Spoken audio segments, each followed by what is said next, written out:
Now, who can you identify within the story to that point? Well, you can't be the thief. You wouldn't want to be the thieves if you're trying to be moralistic. And then the priest comes. You might like to be the priest, except he doesn't help. And he's going down the road, which means he's on vacation and doesn't help. He's not on his way to Jerusalem and doesn't help. So he has no reason for not helping. It'd be different if he were going up the road, but he's going down the road. Then the next person doesn't help.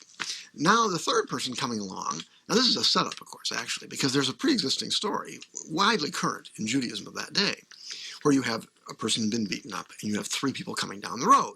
The first is a priest, and the people always enjoyed when that person didn't help, because we all know priests don't really help much, so they all enjoy that. And then the scribe comes, either the educated person or someone in the establishment who doesn't help. Well, we all know that don't help.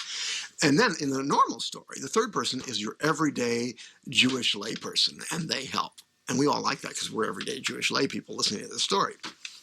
But Jesus doesn't have that be the third person. His third person is a Samaritan, somebody you and I hate for good reason because they're unethical in our view. So Jesus has this person as the one who helps. Now, this is just a mindless thing. I mean, if you think of who today do we think are unethical, immoral people, who we think are no good whatsoever. I mean, it's like Jesus says, the Good Samaritan of the week is Gaddafi, or Saddam Hussein, Good Samaritan of the week. It's unthinkable that this person could do any good. But of course, that actually is part of the good news of the story. If only people we thought good would do good, there's not much hope because we don't think too many people are good. But to have somebody who we think is absolutely rotten doing something that's helpful is really good news. Because we can look at all these people we think in the world who are rotten, and we can, maybe good news is coming there. This is wonderful. God may be acting through these people. So that's part of the dynamic of the story.